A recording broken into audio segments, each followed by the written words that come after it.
దేవుని నామానికి వందనాలు.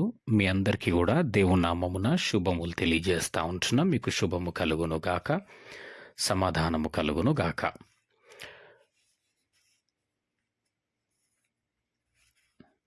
ప్రతిదినము వాక్యమును చదువుకోవడం, ప్రతిదినము దేవుణ్ణి ప్రార్థన చేస్తూ సరి అయినటువంటి మార్గమందు నడుచు వారమై ఉండాల. సరి అయినటువంటి వాక్య సంబంధితమైనటువంటి మార్గములో నడిచేటటువంటి వారమై ఉండాల. అయితే ఒకవేళ వాక్యము గనక నీ జీవితంలో లేకపోతే, వాక్యము గనక నువ్వు చదివేటటువంటి వాడవుగా, చదివేటటువంటి దానవుగా ఉండనట్టయితే, నువ్వు రానయ్యున్నటువంటి దినములలో మోసపోయేటటువంటి అవకాశం ఉన్నది గనుక ప్రతిదినము వాక్యమును చదువుతూ, చదివిన వాక్యమును ధ్యానిస్తూ ఉండువారమై ఉండాలా. వాక్యము ఉండవలసినటువంటి చోటు ఎక్కడ అనేసంటే, నీ హృదయం అనేటటువంటి పలక పైన వాక్యముండాలా. దేవునికి స్తోత్రములు. కాబట్టి జాగ్రత్తగా గమనించండి. ఒకవేళ అట్టి వాక్యము గనక నీవు చదవకపోతే, వాక్యమును గనక నువ్వు నేర్చుకొనకపోతే, ఆ వాక్యమును గనక నువ్వు ధ్యానించకపోతే, ఖచ్చితముగా రేపటి దినమున నీవు ఆ యొక్క ఆత్మీయ మార్గములో నుంచి, దైవ సంబంధితమైనటువంటి ఆ యొక్క మార్గములో నుంచి పడిపోయేటటువంటి దానవుగా ఉంటావు, మోసపోయేటటువంటి దానవుగా ఉంటావు. కాబట్టి ప్రియమైనటువంటి వారలారా, నీ జీవితంలో ఉండవలసినటువంటిది, ప్రాముఖ్యమైనటువంటిది ఏమై ఉన్నది అనేసంటే వాక్యమే. నీ జీవితంలో ఏది ఉండని, ఏది ఉండకపోని, కానీ వాక్యము ఉండకపోతే నీ ఆత్మీయ జీవితానికి చాలా ప్రమాదకరం. కాబట్టి ప్రతి దినము వాక్యమును కలిగి ఉండడం అనేటటువంటిది క్రైస్తవ జీవితానికి చాలా ప్రాముఖ్యమై ఉన్నది. ఎందుకు అనేసంటే, ఇక్కడ చూడండి, రోమాపత్రిక 16వ అధ్యాయము 17వ వచనములో, సహోదరులారా, మీరు నేర్చుకొనిన బోధ. ఏంటండి, ఏం చేయాలంటే నువ్వు బోధను నేర్చుకుంటుండాలి. వాక్యమును బోధిస్తూ ఉండగా ఆ యొక్క వాక్యమును నేర్చుకుని వాడవై ఉండాలా. ఆ వాక్య ప్రకారంగా నడిచేటటువంటి దానవుగా ఉండాల. వాక్యము గనక నీ జీవితంలో లేకపోతే సాతానంట ఏర్పరచబడిన వారిని సహితము పడద్రోస్తదంట. రోమపత్రిక 16వ అధ్యాయము 17వ వచనం ఒకసారి గమనించుకుందాం. సహోదరులారా, మీరు నేర్చుకొనిన బోధకు. ఏమండి, మీరు బోధింపబడుతున్నారా? వాక్యము ద్వారా మీరు బోధింపబడుతున్నారా? మీకు బోధిస్తున్నారా? ఆ బోధను మీరు వింటున్నారా? అయితే ఒక గమనిక, మార్కు సువార్త 4వ అధ్యాయములో గమనించండి. అక్కడ వ్రాసి ఉన్నటువంటి మాట, మీరు వినుచున్నదేదో జాగ్రత్తగా చూచుకొనుడి. ఎక్కడైతే నువ్వు వాక్యము వింటున్నావో, ఆ వింటున్న చోట నీవు ఏమి చెప్పబడుతుందో, నువ్వు ఏమి బోధింపబడుతున్నావో, నువ్వు వాక్యమును తీసి జాగ్రత్తగా చూచి గమనించువారుగా ఉండాల. లేకపోతే ఏమవుతుంది? ఏమండి, యాకోబులో రాసి ఉంది, లేకపోతే ఏమవుతుంది అనేటటువంటి విషయం చూసినట్టయితే 1వ అధ్యాయం 22వ వచనంలో, మీరు వినువారు మాత్రమయ్యుండి. ఏమండి, నువ్వు మందిరానికి వెళ్తున్నప్పుడు, నువ్వు ఒక ప్రార్థన కూడికకు వెళుతున్నప్పుడు, నువ్వు పరిశుద్ధ గ్రంథమును చేతబట్టుకొని వెళ్ళేటటువంటి వారముగా ఉండాల. ఏమండి, మీరు పరిశుద్ధ గ్రంథమును చేత పట్టుకుని వెళ్ళేటటువంటి వారుగా ఉండాలా. అక్కడ చెప్పబడుతున్నటువంటి ఆ బోధ బైబిల్లో ఉన్న బోధనేనా, లేదా భిన్నమైన బోధన? మీరు జాగ్రత్తగా చూచుకునేవారై ఉండాలి. మార్కు సువార్త 4వ అధ్యాయం 4వ వచనం ప్రకారముగా. లేకపోతే ఏమవుతుంది అనేసంటే, ఇక్కడ యాకోబులో రాసింది 1వ అధ్యాయం 22వ వచనంలో, మీరు వినువారు మాత్రమై ఉండి మిమ్మును మీరు మోసపుచ్చుకొనకుండా. అంటే పరిశుద్ధ గ్రంథము చేత లేకుండా, ఏమండి, దాన్ని చూచుకొనకుండా కేవలము వినేటటువంటి పరిస్థితిలోనే కనుక నువ్వు ఉన్నట్టయితే ఖచ్చితముగా నీవు మోసపోయేటటువంటి అవకాశం ఉంటుంది. నీ ఆత్మీయ జీవితాన్ని కోల్పోయేటటువంటి అవకాశం ఉంటుంది. గనుక మీరు వినువారు మాత్రమై ఉండి మిమ్మును మీరు మోసపుచ్చుకొనకుండా వాక్య ప్రకారము ప్రవర్తించువారునై ఉండుడి. అక్కడ చెప్పబడుతున్నటువంటిది నువ్వు తీసి చూచి గమనించేటటువంటి వారంగా ఉండాలి.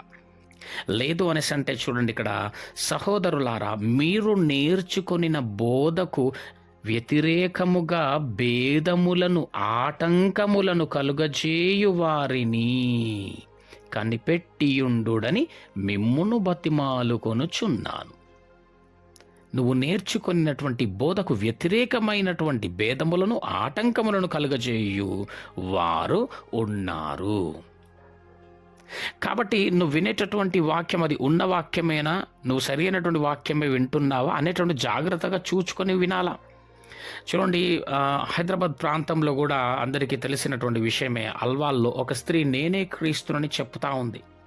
ఏమండి, స్త్రీ ఏంటి, క్రీస్తు ఏంటి, అసలు ఆమె ప్రవర్తన ఏంటి, ఏమండి, అది చూస్తుంటేనే అది తెలిసిపోతుంది అసలు ఏంట్రా బాబు ఇదని. కానీ 300 మంది యవ్వనస్తురాలు ఆ యొక్క ఉచ్చులో పడిపోయినట్టుగా వార్తల్లో మనం వింటూ ఉంటున్నాం.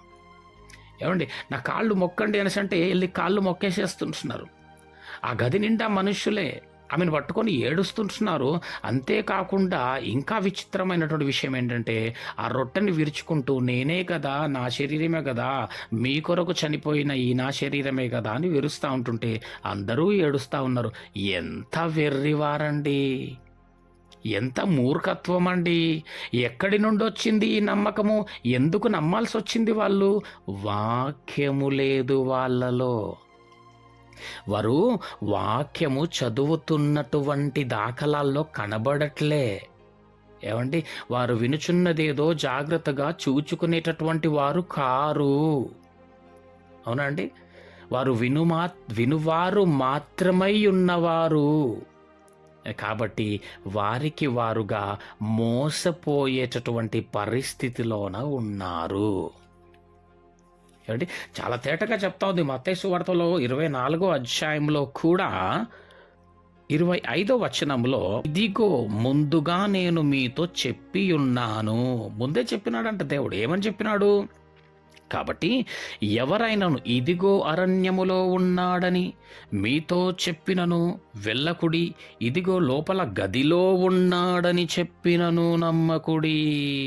ముందే చెప్పినాడు దేవుడు. మరి ఎక్కడికి వెళ్ళింది మాట? లేదు, దుష్టుడు వచ్చి ఆ విత్తినటువంటి వాక్యమును వారి హృదయాల నుంచి ఎత్తుకొని వెళ్ళిపోయినాడు. అవునండి, వారు చదువుకొని ఆ యొక్క హృదయం అనే పలకపైన ఆ మాటను రాసుకొని ఉన్నవారై లేరేమో.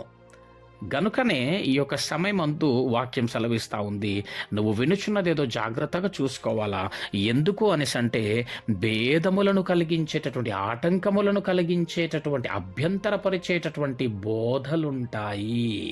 వాటిలో పడకూడదు అనేసి అంటే, నీ ఆత్మీయ స్థితిని కాపాడుకోనాలా అనేసి అంటే, ప్రియమైనటువంటి వారలారా, ప్రతి దినము నువ్వు వాక్యమును చదివేటటువంటి దానవుగా ఉండాలా.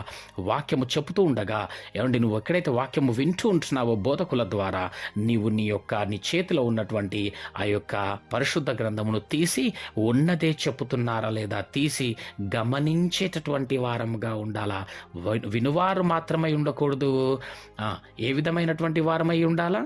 వాక్య ప్రకారంగా నడిచేటటువంటి వారముగా ఉండాలా. ఏమండి, చాలా చోట్ల కూడా అద్భుతములు జరుగుతాయి.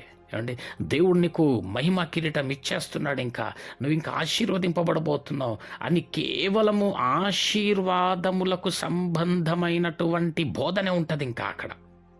ఏమండి, వచ్చిన వారు ఏ విధమైనటువంటి వారైనా సరే అందరికీ కూడా చెప్పబడేది ఏంటంటే నువ్వు ఆశీర్వదింపబడుతున్నావు. అట్లెట్లా ఆశీర్వదింపబడతారండి? ఎట్లా ఆశీర్వదింపబడతారో చెప్పాలా. ఏమండి, ఎట్లా ఆశీర్వదింపబడరో చెప్పాలి. ఏం చేస్తే ఆశీర్వదింపబడతారు, ఏం చెయ్యకపోతే దేవుని ఉగ్రతకు లోనవుతారు అనేటటువంటిది తేటగా చెప్పాలా. ఏమండి, సూటిగా చెప్పాలా వాక్యాన్ని. అంతేగాని అందరికీ వచ్చినటువంటి వారికి అద్భుతములు జరిగిపోతాయి, ఇంకా నమ్మండి, నీ జీవితంలో ఇది వచ్చేస్తుంది, ఇది వెళ్ళిపోతుంది, ఇది ఉంటుంది. కుదరదండి, అట్లా కాదు. ఏమండి, వాక్యం అట్టి విధంగా లేదు కదా. ద్వితీయోపదేశకాండము 28వ అధ్యాయంలో ఏమనుంది? మొదటి వచనం చూడండి. నీవు నీ దేవుడైన యెహోవా మాట శ్రద్ధగా విని నేడు నేను నీకు ఆజ్ఞాపించుచున్న ఆయన ఆజ్ఞలన్నిటినీ అనుసరించి నడుచుకొనిన ఎడల దేవుడైన యెహోవా, ఏమండి, నీ దేవుడైన యెహోవా భూమి మీదనున్న సమస్త జనముల కంటే నిన్ను హెచ్చించును. నీవు నీ దేవుడైన యెహోవా మాట వినిన ఎడల ఈ దీవెనలన్నయూ మీకు వచ్చి నీకు ప్రాప్తించును. ఏం చేసే దీవెనలు ఉంటాయని చెప్తా ఉన్నాడు దేవుడు ఇక్కడ. ఆయన మాటను శ్రద్ధగా వినాలా. ఎక్కడ వింటున్నారండి మాట? ప్రసంగం అనగానే లేచి బయటకు వెళ్ళిపోతున్నటువంటి వారు ఎంతమంది లేరు? ప్రసంగం అయిపోయే వరకు మళ్ళీ గుడిలోనికి రానటువంటి వారు ఎంతమంది లేరు? గుడిలో కూర్చొని లేనిపోని విషయములను మాట్లాడుతున్నటువంటి వారు, ముచ్చటిస్తున్నటువంటి వారు ఎంతమంది లేరండి? సమయానికి రానటువంటి వారెంతమంది లేరండి? ప్రసంగం అయిపోతున్న చివరి సమయంలో వస్తున్నటువంటి వారు ఎంతమంది లేరు? శ్రద్ధగా వింటున్నటువంటి వారు ఎంతమంది ఉన్నారు? కాబట్టి ఇక్కడ ఏం చెప్పబడతా ఉంది? ఎవరు ఆశీర్వదింపబడతారు? శ్రద్ధగా వినాలా. ఆయన ఆజ్ఞలను కొన్నిటిని కాదు, వాక్యము బైబిల్లో చెప్పినటువంటి ప్రతి మాట ప్రకారంగా నడుచుకునేటటువంటి వారై ఉంటే గనక వారికి ఆశీర్వాదాలు వస్తాయి. లేకపోతే ఏమవుతుంది? లేకపోతే 15వ అధ్యాయం, నేను నేడు నీకాజ్ఞాపించు ఆయన సమస్తమైన ఆజ్ఞలను కట్టడలను నీవు అనుసరించి నడుచుకొనవలెనని నీ దేవుడైన యెహోవా సెలవిచ్చిన మాట వినని ఎడల ఈ శాపములన్నీయూ నీకు సంభవించును. ఇక చదువుకోండి కింద లిస్ట్. ఏమండి, దేవుని మాట వినేటటువంటి వారై ఉండాలా, వాక్య ప్రకారంగా నడిచేటటువంటి వారై ఉండాలా. దేవుడు వారిని దీవిస్తాడండి, వారిని తప్పిస్తాడు, వారిని నిలబెడతాడు కదా. అతడు నా నామమును ఎరిగిన వాడు గనుక. ఏమండి, ఏముంది కీర్తనలో 91లో కదా 14వ వచనంలో ఏముంది? అతడు నన్ను ప్రేమించుచున్నాడు గనుక, అంటే కాబట్టి నేనతని తప్పించదను. అతడు నా నామం ఎరిగినవాడు గనుక అండర్లైన్, కాబట్టి నేనతని గణపరచదు. లేకపోతే ప్రభువా గణపరచా అంటే ప్రేమించకపోతే ప్రభువా నేను తప్పించలేను. నన్ను ప్రేమించువాన్ని నేను తప్పిస్తా, నన్ను గణపరచువాన్ని నేను గణపరుస్తా, నా నామం ఎరిగిన వాన్ని నేను గణపరుస్తా. కాబట్టి ప్రియమైనటువంటి వారలారా, ఇక్కడ వాక్యము సెలవిస్తూ ఉంది. రోమపత్రిక 16వ అధ్యాయం 17వ వచనంలో నువ్వు వింటున్నటువంటి వాక్యమును జాగ్రత్తగా చూసుకోవాలా. ఆ వాక్య ప్రకారమే నడిచేటటువంటి వారమై ఉండాలి, కేవలం వినువారమై మాత్రం ఉండకూడదు. ఇది జాగ్రత్తగా గమనించి నీ జీవితంలో పాటించవలసినటువంటి అవసరత ఉన్నది గనుక జాగ్రత్తగా గమనించవలనని మనవి చేస్తూ ఉంటున్నాం. సహోదరులారా, మీరు నేర్చుకున్న బోధకు వ్యతిరేకముగా భేదములను ఆటంకములను కలగచేయు వారిని కనిపెట్టి యుండుడని మిమ్మును బతిమాలుకొనుచున్నాను. వారిలో నుండి తొలగిపోవుడి, అక్కడ ఉండకండి. అని ఎప్పుడు కనిపెట్టగలుగుతావు? నువ్వు నీకు వాక్యము తెలిసినప్పుడు కదా. నువ్వు వాక్యమును, సరి అయినటువంటి వాక్యమును వారు చెప్పుచుండగా నువ్వు జాగ్రత్తగా చూచుకుంటూ కేవలము వినువారమై మాత్రం ఉండకుండా ఆ వాక్య ప్రకారంగా నడుచుకున్నప్పుడు అట్టి భేదములు కలిగించేటటువంటి, ఆటంకములు కలిగించేటటువంటి వారిని నువ్వు కనిపెట్టగల సామర్థ్యత కలిగి ఉంటావు. అట్టి వారు మన ప్రభువైన క్రీస్తుకు కాక తమ కడుపుకే దాసులు. ఏమండి, వారు ఇంపైన మాటల వలనను ఇచ్చకముల వలనను నిష్కపటుల మనస్సులను మోసపుచ్చుదురు. చాలా చక్కగా మాట్లాడుతూ ఉంటారు, ఎంతో తీయగా మాట్లాడుతుంటారు. వాళ్ళు మాట్లాడుతూ ఉంటుంటే అసలు నీ మనసుకు నొప్పి అనేది ఉండదండి. ఏం మాట్లాడుతూ ఉంటారు? ఆశీర్వదింపబడతావు, దీవింపబడతావు, మహిమ కిరీటం ఇంకా ఇచ్చేసినాడు దేవుడు, ఇంకా అయిపోయింది, నీ జీవితంలో ఈ విధమైనటువంటి ఒక కార్యం జరిగిపోయింది, ఇంకా ఇది వచ్చేసింది, ఇంకా నీకు ఇది వెళ్ళిపోయింది. ఏమండి, ఏ విధమైనటువంటి నొప్పి కలగజేయకుండా మాట్లాడుతూ ఉంటారు, చాలా తీయగా మాట్లాడుతూ ఉంటారు. వాళ్ళు ఎవరంట? వాళ్ళ కడుపుకే దాసులు. ఏమండి, వారు సంపాదించుకొని చూస్తూ ఉంటారు, లాభం పొంద చూస్తూ ఉంటారు, విశ్వాసుల నుంచి లాభము పొంద చూచుచున్నటువంటి వారు. అక్కడ క్రీస్తు కనపరచబడండి, ఆ సేవకుడే కనపరచబడతా ఉంటాడు, క్రీస్తు కనపరచబడాడు అక్కడ. అక్కడ వాక్యం అసలు ఉండదు, అసలు వాక్యం అనేది ఉండదు అక్కడ. కేవలం ఇట్టి విధమైనటువంటి మాటలు, మనసుకు ఏది తోస్తే అది.